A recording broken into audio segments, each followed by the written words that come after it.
Delhi blast બાદ અમિત શાહની મોટી ચેતવણી। કેન્દ્રીય ગૃહમંત્રી અમિત શાહે દિલ્હી બ્લાસ્ટના સંદર્ભમાં મોટું અને કડક નિવેદન આપ્યું છે। તેમણે કહ્યું કે આ ભયાનક વિસ્ફોટના દોષિતોને એટલી કડક સજા આપવામાં આવશે કે આખી દુનિયા જોશે। શાહે ભારપૂર્વક જણાવ્યું કે આ સજા ભવિષ્યમાં કોઈ પણ વ્યક્તિને દેશમાં આવા હુમલા કરવાની હિંમત ન કરવા દે। સરકારે આવી ઘટનાઓ સામે ઝીરો ટોલરન્સની નીતિ અપનાવી હોવાનું તેમણે જણાવ્યું।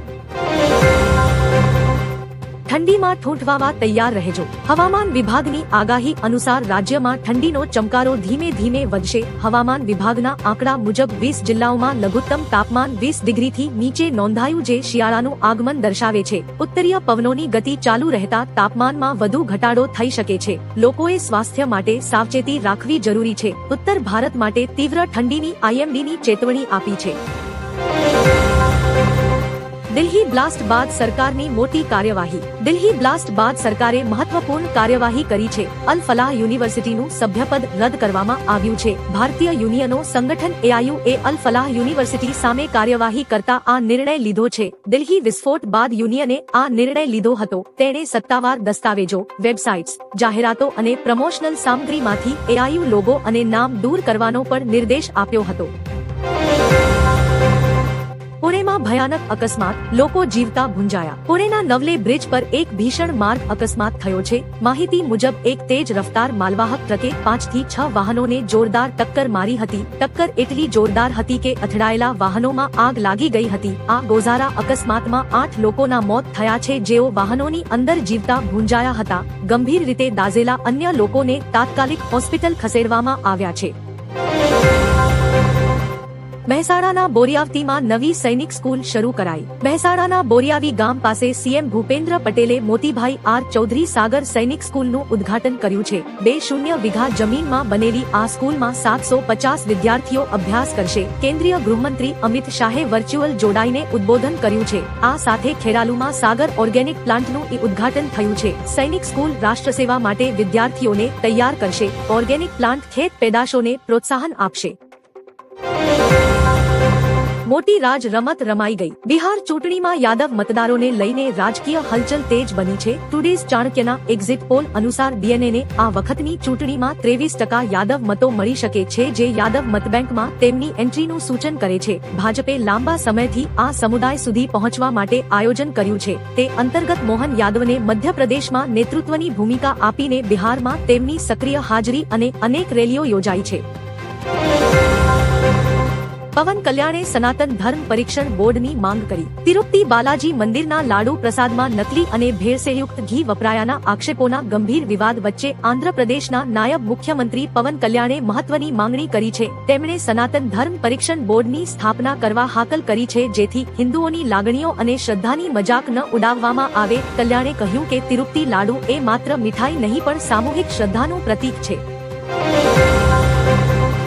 દિલ્હી કાર બ્લાસ્ટ કેસમાં મોટો ઘટસ્ફોટ। દિલ્હીમાં થયેલા કાર બ્લાસ્ટમાં મોટો ખુલાસો થયો છે। ફોરેન્સિક તપાસમાં પુષ્ટિ થઈ છે કે I-20 કારમાં વિસ્ફોટક હતો અને કારમાં સવાર આતંકવાદી ડોક્ટર ઉમર નબીના DNA સેમ્પલ તેના પરિવાર સાથે 100% મેચ થયા છે। આ બ્લાસ્ટમાં 12 નિર્દોષ લોકોએ જીવ ગુમાવ્યો અને 20 ઇજાગ્રસ્ત થયા। આતંકવાદી ફરીદાબાદના મોડ્યુલનો સદસ્ય હતો। સરકારે આ ઘટનાને સત્તાવાર રીતે આતંકવાદી હુમલો ઘોષિત કર્યો છે।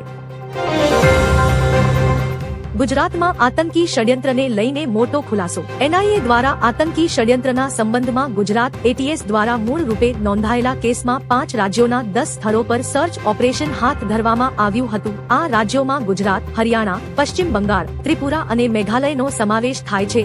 NIAની રેડમાં ડિજિટલ ઉપકરણો અને ગુનાહિત દસ્તાવેજો જપ્ત કરી ફોરેન્સિક તપાસ માટે મોકલાયા છે। આ કાર્યવાહી 2023માં નોંધાતા વેગદંડ નિવેદિત કેસના અંતર્ગત છે।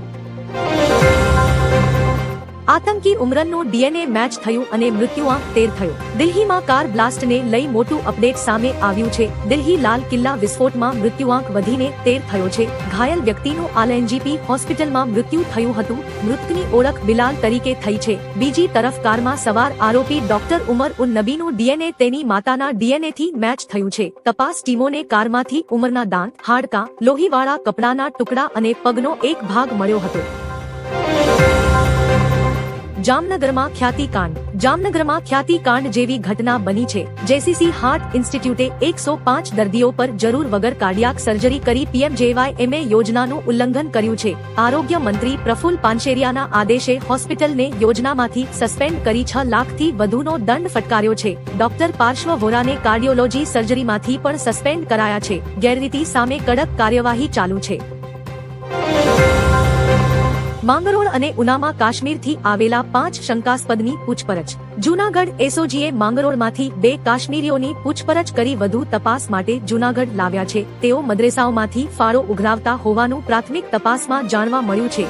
ગીર સોમનાથના ઉના નવા બંદરમાં પોલીસે 3 કાશ્મીરીઓની પૂછપરછ કરી છે. મસ્જિદમાં રોકાયા હોવાની માહિતી પર કાર્યવાહી થઈ છે. કોઈ શંકાસ્પદ બાબત મળી નથી. દિલ્હી બ્લાસ્ટ બાદ સરકારનો મોટો નિર્ણય. દિલ્હી કાર બ્લાસ્ટ બાદ કેન્દ્ર સરકારે સુરક્ષા કડક બનાવવાનો નિર્ણય લીધો છે. કેબિનેટ બેઠકમાં પારાગ જૈનને સચિવ સુરક્ષા તરીકે નિયુક્ત કરવામાં આવ્યા છે. 1989 બેચના IPS અધિકારી પારાગ જૈન પહેલા રોવના ચીફ રહ્યા હતા અને બહુવિધ આતંકવાદ વિવિધ કામગીરીના અનુભવ ધરાવે છે. હવે તેમણે પ્રધાનમંત્રી સહિત VVIP સુરક્ષા એજન્સીઓ વચ્ચે સંકલન અને રાષ્ટ્રીય સુરક્ષા નીતિના અમલ માટે જવાબદારી સંભાળી છે. દિલ્હીમાં વાયુ પ્રદૂષણ ખૂબ જ ગંભીર. સુપ્રીમ કોર્ટે ગુરુવારે દિલ્હીમાં વાયુ પ્રદૂષણના ઊંચા સ્તર પર ગંભીર ચિંતા વ્યક્ત કરી હતી. કોર્ટે કહ્યું હતું કે દિલ્હીમાં વાયુ પ્રદૂષણથી બચાવવા માટે માસ્ક પણ પૂરતા નથી. કેસની સુનાવણી દરમિયાન વરિષ્ઠ વકીલ કપિલ સિબ્બલ કોર્ટમાં પહોંચ્યા ત્યારે જસ્ટિસ PS નરસિંહાએ આ વાત કહી હતી. આના પર જસ્ટિસ નરસિંહાએ કહ્યું કે તમે બધા અહીં કેમ આવી રહ્યા છો? અમારી પાસે વર્ચ્યુઅલ સુનાવણીની સુવિધા છે. શાહીન કોલેજમાં ફાર્માકોલોજી વિભાગની હતી હેડ. દિલ્હી લાલ કિલ્લા કાર વિસ્ફોટ કેસની આરોપી ડો શાહીન 1 સપ્ટેમ્બર 2012 થી 31 ડિસેમ્બર 2013 સુધી કાનપુર મેડિકલ કોલેજમાં ફાર્માકોલોજી વિભાગની હેડ રહી ચૂકી હતી. ડોક્ટર શાહીને 2012માં કાનપુર મેડિકલ કોલેજમાં પ્રવેશ મેળવ્યા બાદ પોતાનું મેડિકલ ફોર્મ સબમિટ કર્યું હતું. ત્યારબાદ શાહીન 2013 સુધી કાનપુર મેડિકલ કોલેજમાં લેક્ચરર રહી હતી. બાદમાં તેની બદલી કન્નૌજ મેડિકલ કોલેજમાં થઈ હતી.